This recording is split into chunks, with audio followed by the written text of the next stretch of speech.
D K Shivakumar ಅವ್ರಿಗೆ ಮುಖ್ಯಮಂತ್ರಿಯಾಗಿ ಪ್ರಮಾಣ ವಚನ ಸ್ವೀಕರಿಸ್ತಿರೋ ಈ ಸಂದರ್ಭದಲ್ಲಿ ನಾನು ಕನ್ನಡದ ಜನತೆ ಪರ ಮೊಟ್ಟ ಮೊದಲು ಶುಭಾಶಯ ಕೋರ್ಬಿಡ್ತೇನೆ. ಸರ್, ಶುಭಾಶಯಗಳು. ಒಳ್ಳೆ ಕೆಲಸ ಮಾಡ್ತೀರಿ ಅನ್ನೋ ನಂಬಿಕೆ ಇದೆ, ಮಾಡಿ ಅಂತ ಕೂಡ ನಮ್ಮ ಮನವಿ ಕೂಡ. ಯಾಕೆ ಗೊತ್ತಾ, ನೀವೆಲ್ಲರೂ ನಮ್ಮ ನಾಯಕರು ಅಂತ ಇಲ್ಲಿ ಬೋರ್ಡ್ ಹಾಕಿದ್ದಾರೆ. ಅದರ ನಾಯಕರು ಅನ್ನೋಕ್ಕಿಂತ ಭಾಳ ಮುಖ್ಯವಾಗಿ ಪ್ರತಿಯೊಬ್ಬ ರಾಜಕಾರಣಿನೂ ಜನಪ್ರತಿನಿಧಿ ಅಂತ ಅನ್ನೋದು ಭಾಳ ಸತ್ಯವಾದ ಮಾತು. ಜನ ನಾಯಕರಲ್ಲ, ಜನಪ್ರತಿನಿಧಿಗಳು. ದಯವಿಟ್ಟು ಈ ಫ್ಲೆಕ್ಸ್ಗಳನ್ನು, ಪೋಸ್ಟ್ಗಳನ್ನು ಹಾಕುವಂಥವ್ರಿಗೆ ನನ್ನ ಮನವಿ, ಅವ್ರು ಯಾರು ಅಂತ ಮೊದಲು ತಿಳ್ಕೊಂಡು ಆ ಪ್ರಕಾರವಾಗಿ ನೀವು ಆ ಸಂಬಂಧಪಟ್ಟಂತಹ ಫ್ಲೆಕ್ಸು ಬೋರ್ಡಲ್ಲಿ ಅವ್ರ ಹೆಸರುಗಳನ್ನ ಹಾಕಿ ಅಂತ. ಜನಪ್ರತಿನಿಧಿ ಅನ್ನೋದು ಭಾಳ ಸೂಕ್ತವಾದ ಪದ. ಜನ ನಾಯಕರಲ್ಲ, ಗೊತ್ತಿದೆಯಾ, ಜನಪ್ರತಿನಿಧಿಗಳು. ಈಗ ನಾನು ಯೂಟ್ಯೂಬರು, ಇನ್ನೊಬ್ಬರು ಡಾಕ್ಟ್ರು, ಇನ್ನೊಬ್ರು ಇಂಜಿನಿಯರು, ಒಬ್ಬರು ಆಟೋ ಡ್ರೈವರು, ಒಬ್ಬರು ಚಾಲಕರು, ಹೀಗೆ ನೂರಾರು ಕೆಲಸಗಳಲ್ಲಿ ನಾವು ಒತ್ತಡದಲ್ಲಿರ್ತೀವಿ, ಬ್ಯುಸಿಯಲ್ಲಿರ್ತೀವಿ. ನಮ್ಮ ಬದುಕನ್ನು ಸುಸೂತ್ರವಾಗಿ ಮಾಡಪ್ಪ, ಮಾಡಿ ಅಂತ ಹೇಳಿ ನಾವು ನಮ್ಮ ಪ್ರತಿನಿಧಿಗಳನ್ನು ಆರಿಸಿ, ಅದು ಗ್ರಾಮ ಪಂಚಾಯಿತಿ ಮಟ್ಟದಿಂದ ಹಿಡಿದು ಪ್ರಧಾನಿಯ ಮಟ್ಟದವರೆಗೂ ನಾವು ನಮ್ಮ ಪ್ರತಿನಿಧಿಗಳನ್ನು ಆರಿಸಿ ಅನೇಕ ಭಾಗಗಳಿಗೆ, ಅದು ಪಂಚಾಯಿತಿಗಳಿರ್ಬೋದು ಅಥವಾ ಶಾಸನ ಸಭೆಗಳಿರ್ಬೋದು ಅಥವಾ ಸಂಸತ್ತಾಗ್ಬೋದು, ಈ ಕಡೆ ಕಳಿಸ್ತೀವಿ. ಹಾಗಾಗಿ ಅವರು ಜನಪ್ರತಿನಿಧಿಗಳು, ನಾಯಕರು, ಹಾಗೆ ಹೀಗೆ ಅಂತ ಅನ್ನೋದು ನಾವು ಮೊದಲು ನಿಲ್ಲಿಸಬೇಕು ಅಂತ ಅನ್ನೋದು ನನ್ನ ಮನವಿ. ಇದು ಒಂದು. ಎರಡನೇದು, ನಾನು ನಮ್ಮ ಎಲ್ಲ ಮಾಧ್ಯಮ ಮಿತ್ರರಲ್ಲಿ ಒಂದು ಮನವಿ ಮಾಡ್ಕೋತೇನೆ. ನಾನು ನಿನ್ನೆಯಿಂದ 2 ದಿವಸದಿಂದ ನಾನು ಟಿ ವಿಗಳಲ್ಲಿ ಅವಾಗವಾಗ ಗಮನಿಸ್ತಾ ಇದ್ದೀನಿ. ಇನ್ನು ದರ್ಬಾರ್ ಶುರು, ಇನ್ನು ಆರ್ಭಟ ಶುರು, ಇನ್ನು ಇವರ ಶಕೆ ಪ್ರಾರಂಭ, ಇನ್ನು ಇವರ ಏನೋ ಆಡಳಿತ ಪ್ರಾರಂಭ ಅಂತೆಲ್ಲ ಹಾಕ್ತಿರ್ತಾರೆ. ದರ್ಬಾರ್ ಅಂತ ಕರೆಯೋದಕ್ಕೆ ನಾನು ಕೇಳ್ತೀನಿ ಅನೇಕ ಖಾಸಗಿ ವಾಹಿನಿಯವ್ರನ್ನ, ಟಿ ವಿಗಳಲ್ಲಿ ನ್ಯೂಸ್ ಬಿತ್ತರಿಸೋರನ್ನ. ಅಲ್ಲ, ಇದು ಪ್ರಜಾಪ್ರಭುತ್ವ ಅಲ್ವಾ? ಪ್ರಜಾಪ್ರಭುತ್ವದಲ್ಲಿ ಹೇಗೆ ದರ್ಬಾರ್ ಆಗುತ್ತೆ? ದರ್ಬಾರ್ಗಳು ಬೇಡ, ರಾಜ ದರ್ಬಾರ್ ಬೇಡ ಅಂತ ತಾನೇ ನಾವು 1947ರಲ್ಲಿ ಸ್ವತಂತ್ರ ತೊಗೊಂಡು 49ರಲ್ಲಿ ಮತ್ತು 50ರಲ್ಲಿ ನಾವು ಸಂವಿಧಾನ ನಮಗೆ ನಾವೇ ಅರ್ಪಿಸ್ಕೊಂಡು ಇವತ್ತಿಂದ ನಾವು ರಾಜರು, ಪ್ರಜೆಗಳು ಪ್ರಭುಗಳು, ನೀವು ನಮ್ಮ ಕೆಲಸ ಮಾಡೋಕ್ಕೆ ಅಂತ ನಾವು ನಿಮ್ಮನ್ನು ನೇಮಿಸ್ಕೊಂಡಿದ್ದೀವಿ ರೀ, ಜನಪ್ರತಿನಿಧಿಗಳನ್ನ. ನಿಮಗೆ ಸಂಬಳ ಕೊಡ್ತೀವಿ. ಒಬ್ಬ ಗ್ರಾಮ ಪಂಚಾಯಿತಿಯ ಸದಸ್ಯರಿಂದ ಹಿಡಿದು ಪ್ರಧಾನಮಂತ್ರಿವರೆಗೂ, ರಾಷ್ಟ್ರಪತಿವರೆಗೂ ಅವರ ಸಂಬಳ, ಸಾರಿಗೆ ವೆಚ್ಚ, ಮನೆ ಬಾಡಿಗೆ, ಅವ್ರ ಟೆಲಿಫೋನ್ ಬಿಲ್ಲು ಎಲ್ಲವನ್ನು ಕಟ್ತಿರೋರು ನಾನು ರೀ, ನೀವು ನಾವು ಅರ್ಥ ಮಾಡ್ಕೊಳ್ಳಿ, ದಯವಿಟ್ಟು ಅರ್ಥ ಮಾಡ್ಕೊಳ್ಳಿ. ನಾವು ಅವ್ರನ್ನ ಜನನಾಯಕರು, ಲೀಡರ್, ಆರ್ಭಟ ಶುರು, ಇನ್ನು ದರ್ಬಾರ್ ಶುರು, ಏನಿವಲ್ಲ. ಯಾಕೆ ನಿಮ್ಮ ವಾಹಿನಿಗಳಿಗೆ ಅವ್ರಿಗೆ ಹಣ ಕೊಡ್ತಾರೆ ಹಿಂಗೆ ಹೇಳಿ ಅಂತ? ಅಥವಾ ನೀವೇ ಈ ಪದಗಳನ್ನ ಹಾಕ್ತೀರಾ? ವಾಹಿನಿಗಳಲ್ಲಿರೋ ಬುದ್ಧಿವಂತರು ತಾನೇ, ನೀವು ಜರ್ನಲಿಸಮ್ ಓದಿರ್ತೀರಿ ತಾನೇ, ನಿಮ್ಗೆ ಅದೆಲ್ಲ ಹೇಳ್ಕೊಟ್ಟಿರ್ತಾರೆ ತಾನೇ, ಯಾವ ಪದ ಎಲ್ಲ ಹಾಕ್ಬೇಕು, ಯಾವ ಪದ ಯಾವಾಗ ಬಳಸಬೇಕು ಅಂತ. ಸೊ ಹಾಗಾಗಿ ಆ ಥರದ ಸೂಕ್ತವಾದ ಪದಗಳನ್ನ ಬಳಸಿ ಅಂತ ಮಾಧ್ಯಮ ಮಿತ್ರರಲ್ಲಿ ನನ್ನ ಪ್ರೀತಿಯ ಮನವಿ. ಮತ್ತು ಡಿ ಕೆ ಅವ್ರ ಬಗ್ಗೆ ಮಾತಾಡಬೇಕು ಅಂತ ಹೇಳಿದ್ರೆ, ಡಿ ಕೆ ಸರ್, ಮುಖ್ಯಮಂತ್ರಿಯಾಗಿ ನಿಮ್ಮ ಕನಸು ನನಗೆ ಗೊತ್ತು. ನಿಮ್ಮ ಕನಸನ್ನು ಸಾಕಾರಗೊಳಿಸ್ಕೊಂಡಿದ್ರಿ, ಮುಖ್ಯಮಂತ್ರಿ ಆಗಬೇಕು ಅಂತ ಅನ್ನೋದನ್ನ ಸಂತೋಷ. ನಾವೆಲ್ಲರೂ ಶುಭ ಹಾರೈಸ್ತೇವೆ. ಭಾಳ ಮುಖ್ಯವಾಗಿ ಕರ್ನಾಟಕದಲ್ಲಿ ಅನೇಕ ಜ್ವಲಂತ ಸಮಸ್ಯೆಗಳಿದ್ದಾವೆ. ಮೊಟ್ಟ ಮೊದಲು ಇರುವಂಥ ಜ್ವಲಂತ ಸಮಸ್ಯೆನೇ ಈಗ ಮಳೆ ಶುರುವಾಯಿತು. ಒಂದು ಕಡೆ ಅತಿವೃಷ್ಟಿ, ಒಂದು ಕಡೆ ಅನಾವೃಷ್ಟಿ. ಮಳೆ ಒಂದು ಕಡೆ ಸಿಕ್ಕಾಪಟ್ಟೆ ಆಗುತ್ತೆ, ಒಂದು ಕಡೆ ತುಂಬ ಕಡಿಮೆ ಆಗುತ್ತೆ.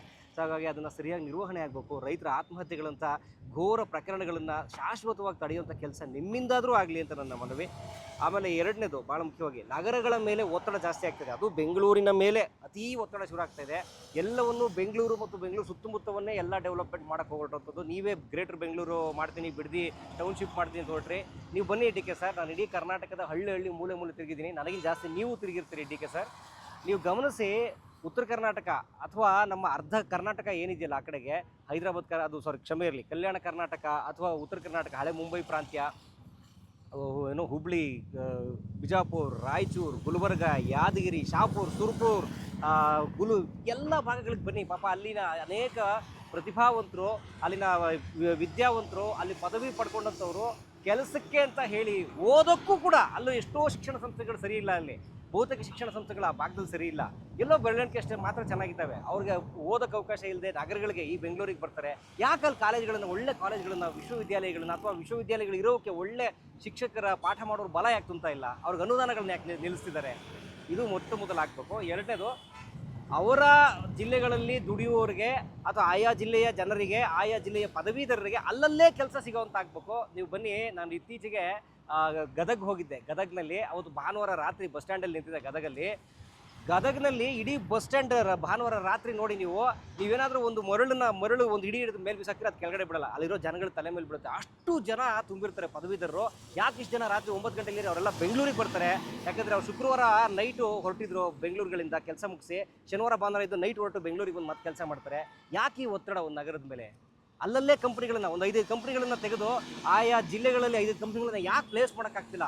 ಎಷ್ಟೋ ಕಡೆ ನೀರಾವರಿ ವ್ಯವಸ್ಥೆ ಇದೆ, ದೊಡ್ಡ ದೊಡ್ಡ ರಸ್ತೆಗಳಿದ್ದಾವೆ, ದೊಡ್ಡ ದೊಡ್ಡ ಏನೋ ಜಾಗಗಳಿದ್ದಾವೆ, ಸರ್ಕಾರಿ ಜಾಗ, ಯಾಕೆ ಮಾಡ್ತಿಲ್ಲ? ಸೊ ಇದೊಂದು ಅಂದರೆ ಅಭಿವೃದ್ಧಿಯ ವಿಕೇಂದ್ರೀಕರಣ ಆಗಬೇಕು.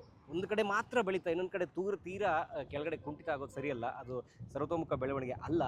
ಆಮೇಲೆ ಇಲ್ಲಿ ಬೆಂಗಳೂರಿನಲ್ಲಿ ಇರುವಂತಹ ಈ ಟ್ರಾಫಿಕ್ ಕಂಜೆಷನ್ ನಿಮಗೆ ಗೊತ್ತಿದೆ. ಟ್ರಾಫಿಕ್ ಕಂಜೆಷನ್ನು ನೀವು ಮುಖ್ಯಮಂತ್ರಿ ಉಪಮುಖ್ಯಮಂತ್ರಿ ಆದಾಗಲೇ ಸಿದ್ದರಾಮಯ್ಯನವರು ಮುಖ್ಯಮಂತ್ರಿ ಆದಾಗ ನಿಮ್ಮ ಸಂದರ್ಶನ ನಾನು ನೋಡಿದ್ದೀನಿ. ಆಗ ನೀವು ಹೇಳಿದ್ದೀರಿ ಬೆಂಗಳೂರು ನಗರಾಭಿವೃದ್ಧಿ ನಾನೇ ತೊಗೊಂಡಿದ್ದೀನಿ, ಇದನ್ನು ಚೆನ್ನಾಗಿ ಮಾಡ್ತೀನಿ, ಇಲ್ಲಿ ತುಂಬ ಸಮಸ್ಯೆ ಇದೆ, ಟ್ರಾಫಿಕ್ ಸಮಸ್ಯೆ ಅಂತ. ಇನ್ನೂ ಜಾಸ್ತಿ ಆಗಿದೆ ಈಗ. ಹಾಗಾಗಿ ನಾನು ಮನವಿ ಮಾಡ್ಕೊಡ್ತೀನಿ, ನಿಮ್ಮ ಪ್ರೀತಿಯಿಂದ ಮನವಿ ಮಾಡ್ತೀನಿ, ದಯವಿಟ್ಟು ಇದನ್ನು ಕೂಡ ನೀವು ಗಮನ ಹರಿಸ್ಬೇಕು. ಪೊಲ್ಯೂಷನ್ ಜಾಸ್ತಿ ಇದೆ ಬೆಂಗಳೂರು ಸುತ್ತಮುತ್ತಲ.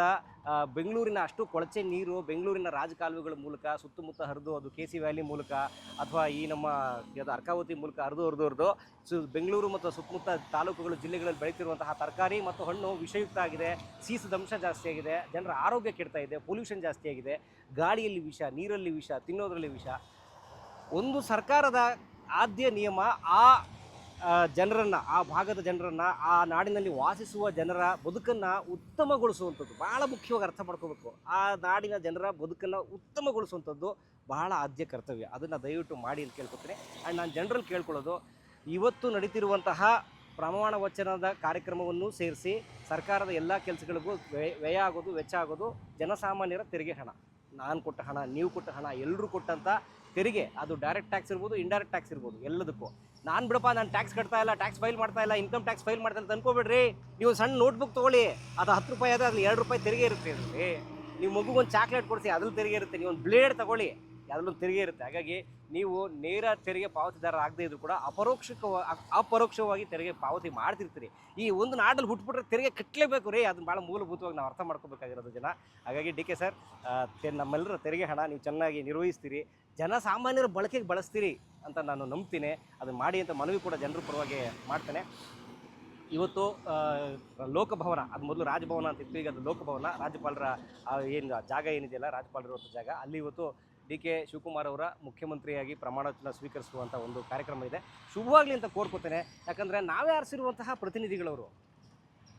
ಒಂದು ಮಾತಿದೆ ಡೆಮಾಕ್ರಸಿಯಲ್ಲಿ, ಮೊದಲೇನಿತ್ತು, ಯಥಾ ರಾಜ ತಥಾ ಪ್ರಜಾ ಅಂತಿತ್ತು ರಾಜರ ದರ್ಬಾರಲ್ಲಿ. ಆದರೆ ಡೆಮಾಕ್ರಸಿ, ಪ್ರಜಾಪ್ರಭುತ್ವದಲ್ಲಿರೋ ಮಾತೇನು ಗೊತ್ತಾ? ಯಥಾ ಪ್ರಜಾ ತಥಾ ರಾಜ ಅಥವಾ ತಥಾ ಪ್ರತಿನಿಧಿ, ಯಥಾ ಪ್ರಜಾ ತಥಾ ಪ್ರಜಾಪ್ರತಿನಿಧಿ. ಹಾಗಾಗಿ ನಾವು ನಮ್ಮನ್ನು ಆಳೋರು ಹೀಗಿದ್ದಾರೆ ಅಂದರೆ ಅರ್ಥ ನಾವು ಹಾಗಿದ್ದೀವಿ ಅಂತ ಅರ್ಥ ಅಂತೆ ಡೆಮಾಕ್ರಸಿಯಲ್ಲಿ. ಇದು ಡೆಮಾಕ್ರಸಿಯಲ್ಲಿ ಇರುವಂಥ ಸ್ಟೇಟ್ಮೆಂಟ್ ಇದು, ಸೋಷಿಯಾಲಜಿ ಪೊಲಿಟಿಕಲ್ ಸೈನ್ಸಲ್ಲಿ. ಹಾಗಾಗಿ ನಾವೇ ಆರಿಸಿರೋಂಥವ್ರು. ಹಾಗಾಗಿ ಅವ್ರು ಒಳ್ಳೆ ಕೆಲಸ ಮಾಡಲಿ, ಒಳ್ಳೆ ಯಾವುದೇ ಪಕ್ಷದವರಾಗಲಿ ಏನಾದ್ರು ತಪ್ಪು ಮಾಡಿದಾಗ ಪ್ರಶ್ನಿಸುವ ಮನೋಭಾವ ಇರಲಿ. ಅಂಧಭಕ್ತಿ, ಅಂಧಶ್ರದ್ಧೆ, ಮೌಢ್ಯ, ಅಥವಾ ನಾನು ಇವನು ಫಾಲೋ ಮಾಡ್ತೀನಿ, ಎಷ್ಟೇ ಜಾಸ್ತಿ ಆಗಲಿ ನಾನು ಹೆಂಡತಿ ತಾಳಿ ಮಾರಿ ಪೆಟ್ರೋಲ್ ಹಾಕ್ತೀನಿ ಅಂತನ್ನುವ ಕೆಲವು ದಾರ್ಷ್ಟ್ಯದ ಮಾತುಗಳನ್ನು ಬಿಟ್ಟು ನಿಜಕ್ಕೂ ಏನಾಗ್ತಾ ಇದೆ, ನಮ್ಮ ತೆರಿಗೆ ಹಣ ಯಾವ ಕಡೆ ಹೋಗ್ತಾ ಇದೆ ಅನ್ನೋದು ಇದು ಮಾಡಲಿ. ಆ್ಯಂಡ್ ಭಾಳ ಮುಖ್ಯವಾಗಿ ನಾನು ರಾಜ್ಯದ ಸಂಸದರಲ್ಲಿ, ಎಂ ಪಿಗಳಲ್ಲಿ ಮನವಿ ಮಾಡೋದೇನು ಅಂತಂದರೆ, ನಮ್ಮ ಭಾಗದ ತೆರಿಗೆ ಹಣ, ಬೆಂಗಳೂರುಗಳಿಂದ, ಕರ್ನಾಟಕದಿಂದ ತೆರಿಗೆ ಹಣ ಏನು ಸಂಗ್ರಹ ಆಗ್ತಾ ಇದೆ GST ರೂಪದಲ್ಲಿ, ಅದು ಕೇಂದ್ರ ಸರ್ಕಾರ ನಿಜಕ್ಕೂ ನಮ್ಮ ಪಾಲಿನ ಹಣ ಸರಿಯಾಗಿ ನ್ಯಾಯಯುತವಾಗಿ ಕೊಡಲಿ. ಬೇರೆ ರಾಜ್ಯ ಅಭಿವೃದ್ಧಿ ಮಾಡಬೇಡಿ ಅಂತ ಹೇಳಲ್ಲ ಸರ್, ಮಾಡಲಿ. ಆದರೆ ಹೆಚ್ಚು ಹಣ ಅವ್ರು ಕೊಟ್ಟು ಕಡಿಮೆ ಹಣ ನಮಗೆ ಕೊಡೋದು ಯಾವತ್ತೂ ತಾರತಮ್ಯ ನೀತಿನೇ. ಅದನ್ನು ಡಿ ಕೆ ಶಿವಕುಮಾರ್ ಅವರ ಆದಿಯಾಗಿ ಅವ್ರ ಸಂಪುಟದ ಎಲ್ಲ ಸಹೋದ್ಯೋಗಿಗಳು, ಶಾಸಕರು, ಸಂಸದರು ಎಲ್ಲರೂ ಒಕ್ಕೋರಿನಿಂದ ಕೇಳುವಂತಾಗಲಿ, ಒಂದು ಒಗ್ಗಟ್ಟು ಬರಲಿ. ಕೊನೆಗೂ ಜನಪ್ರತಿನಿಧಿಗಳನ್ನು ನಾವು ಆರಿಸಿರೋದು ಜನರ ಒಳಿತಿಗಾಗಿ, ಜನಪ್ರತಿನಿಧಿಗಳ ಒಳಿತಿಗಾಗಿ ಅಲ್ಲ. ಯಾಕೆ ಗೊತ್ತಾ? ಇವತ್ತು ಒಬ್ಬ ಆಟೋ ಚಾಲಕ ದಿನನಿತ್ಯ ಬರೀ 500 ರೂಪಾಯಿ ದುಡಿದು ನಿಮಗೆ 5 ಲಕ್ಷ ರೂಪಾಯಿ ಸಂಬಳ ಕೊಡ್ತಾನೆ. ಗೊತ್ತಾಗ್ತಿದೆ? ಹತ್ರ ಒಬ್ಬ ಶಾಸಕ, ಸಂಸದನ ಸಂಬಳ 5 ಲಕ್ಷ, ಅವರ ಎಲ್ಲ ಬಚ್ಚೆಗಳು ಸೇರಿಸಿ, ಅವ್ರ ಟೆಲಿಫೋನ್ ಬಿಲ್ಲು ಎಲ್ಲ ಸೇರಿಸಿ ಅಷ್ಟು ಕೊಡ್ತಿದ್ದಾನೆ. ಹಾಗಾಗಿ ನಾವು ಯು ಆರ್ ಆನ್ಸರಬಲ್, ನೀವು ಉತ್ತರದಾಯಿತ್ವ ಇದೆ ನಿಮಗೆ, ಜನರಿಗೆ ಅನ್ನೋದನ್ನ ಮರಿಬೇಡಿ. ಜನರೂ ಕೂಡ ಅಷ್ಟೇ, ಸುಮ್ಮನೆ ನಾನು ಆ ಪಕ್ಷ ಬೆಂಬಲಿಸ್ತೀನಿ, ನೀವು ಯಾವ್ದಾದ್ರು ಪಕ್ಷ ಬೆಂಬಲಿಸ್ಕೊಳ್ಳಿ, ಆದರೆ ತಪ್ಪು ಮಾಡಿದಾಗ ಕೇಳುವ, ಸರಿ ಮಾಡಿದಾಗ ಚೆನ್ನಾಗಿದೆ ಅಂತ ಹೇಳುವಂಥ ಮನೋಭಾವ ಇರಲಿ. ಯಾಕಂದರೆ ಇವರೆಲ್ಲರೂ ನಾವೇ ನಮ್ಮ ಮನೆ ಅಂದ್ಕೊಳ್ಳಿ, ಒಂದು ದೇಶ ಅಥವಾ ಒಂದು ನಾಡು ಒಂದು ಮನೆ ಅಂದರೆ ನಮ್ಮ ಮನೆಗೆ ನಾವು ನೇಮಿಸಿಕೊಂಡಿರುವಂತಹ ಕೆಲಸಗಾರರು. ನಮ್ಮ ಮನೆ ಕೆಲಸದವ್ರು ತಪ್ಪು ಮಾಡಿದ್ರೆ ನಾವು ಅವ್ರ ಮೇಲೆ ಕ್ರಮ ತಗೋತೀವೋ ಇಲ್ವಾ? ಹಾಗಾಗಿ ಕೇಳುವ, ಪ್ರಶ್ನಿಸುವ ಮನೋಭಾವ ಎಲ್ರಿಗೂ ಬರಲಿ ಅಂತ ಕೇಳ್ಕೊಂಡು, ಡಿ ಕೆ ಶಿವಕುಮಾರ್ ಅವರ ಮುಖ್ಯಮಂತ್ರಿ ಹಾದಿ ಸುಗಮವಾಗಿರಲಿ, ಅವರು ಒಳ್ಳೆ ಕೆಲಸ ಈ ನಾಡಿಗೋಸ್ಕರ ಮಾಡಲಿ ಅಂತ ಕೇಳ್ಕೊಂಡು, ಸರ್ ಮತ್ತೊಮ್ಮೆ ತಮಗೆ ಶುಭಾಶಯಗಳು.